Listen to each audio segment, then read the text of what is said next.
Do you guys remember that time when Charles Manson passed away in jail, but everybody on Twitter thought that Marilyn Manson was the person that passed away? That was actually kind of funny.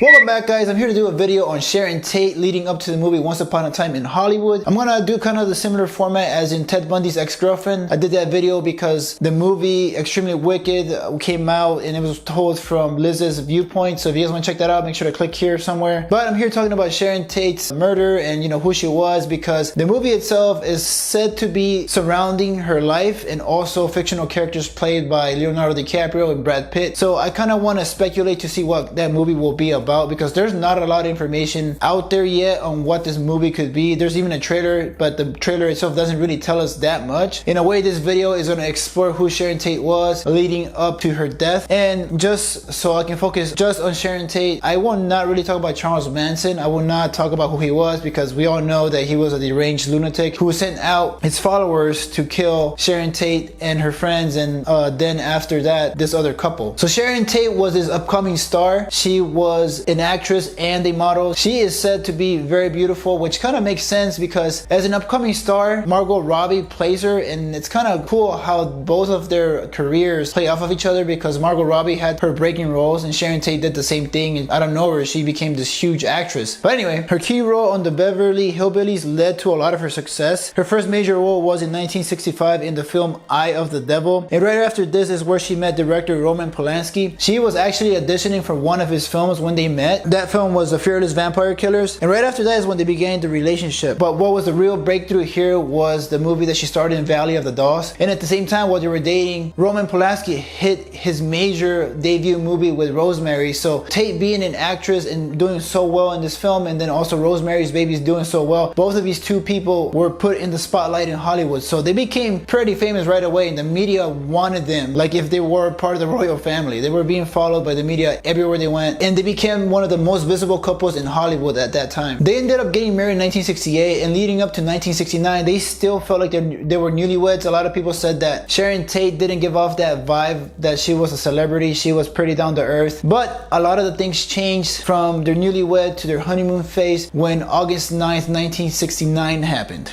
So this is where I want to talk about, the Manson murder. So if you guys haven't heard about the Manson murder, this is, where I'll talk about it and also give some detail. And it might be a little bit gory and gruesome to some listeners, but I think that Once Upon a Time in Hollywood will include this snippet in the film. So I could be wrong, but let's talk about it. So while Polanski worked on his latest film, he stayed in their England home. And at this time, Tate was already 26 years old and 8 months pregnant. She was residing at their rental property on Sailor Drive in Benedict Canyon. And on August 8th, she was out with 3 friends, Wojciech Frykowski, Abigail Folger, and Jay Sebring at a restaurant called El Coyote. They all returned back home at 10:30, and after midnight on August the 9th is when members of Charles Manson's family, Tex Watson, Susan Atkins, Patricia Ken Wenkel, and Linda Cassavein broke into their home and murdered them. Now, the reason behind this is not clear to me, because it kind of makes sense in a way, but not really. But Charles Manson knew Terry Melcher, who was a music producer, and he denied Manson a record deal with him. And I try to think, like, what kind of record deal was Manson even looking for? Like, I haven't even listened to any of the stuff that he tried to produce, but I'm glad it didn't, because this guy is crazy. Manson knew the house pretty well, so I feel like this was an easy target for him, especially since it was Hollywood. He wanted to get rid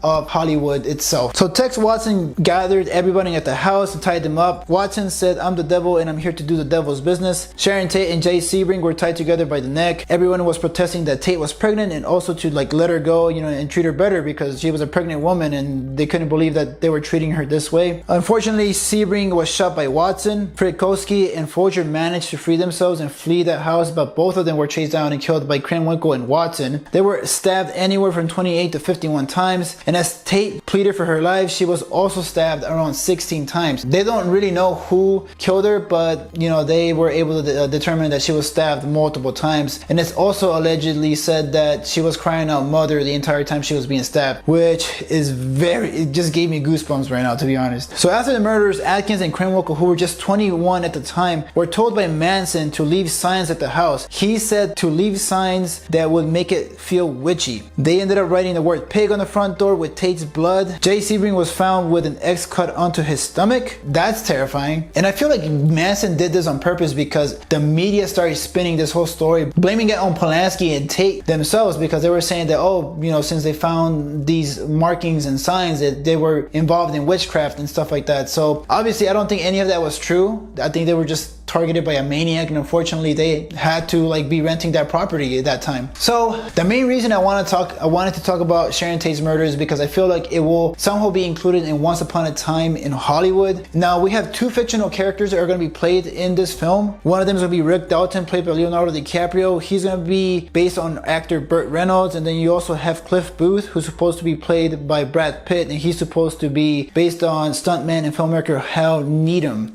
Now from what I've read, with the little information that they have put out about the film, is that Rick Dalton is supposed to be this actor that he's attempting to transition from film to film, and it's not working so well. He's struggling a lot, but luckily for him, Sharon Tate in this film will be his neighbor. And Cliff Booth, played by Brad Pitt, is his best friend slash stunt double that's been following him throughout his entire career. So I feel like the connection between Rick Dalton and Sharon Tate in this film is going to be that Rick Dalton somehow is gonna witness the murders, or somehow gonna be involved in the scene of the murders. Now I'm not sure if we're gonna get to see the murders themselves like play out, or if Tarantino is gonna somehow, you know, show us a perspective from Rick Dalton himself. The movie itself is supposed to be shot in a Pulp Fiction-esque type of way. That was confirmed by Tarantino, so that to me kind of makes me excited about the film, because I love the movie Pulp Fiction, and I recently watched it not so long ago. So I honestly think that the movie will be good. I haven't seen it obviously, but so far I've seen a lot of films from Quentin Tarantino, and honestly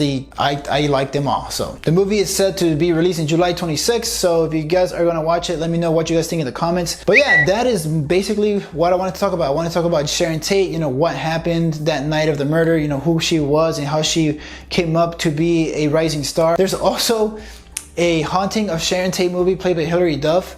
I looked at the trailer and that looks terrible, so I'm probably not gonna watch it. But if you guys have watched that one, also let me know in the comments if you guys liked it or not. But anyways guys, that is all I have. Make sure you guys follow me on Twitter and on Instagram. Make sure to go follow me on there. Let me know what you guys think Once Upon a Time in Hollywood is gonna be about. And until next time, stay tuned.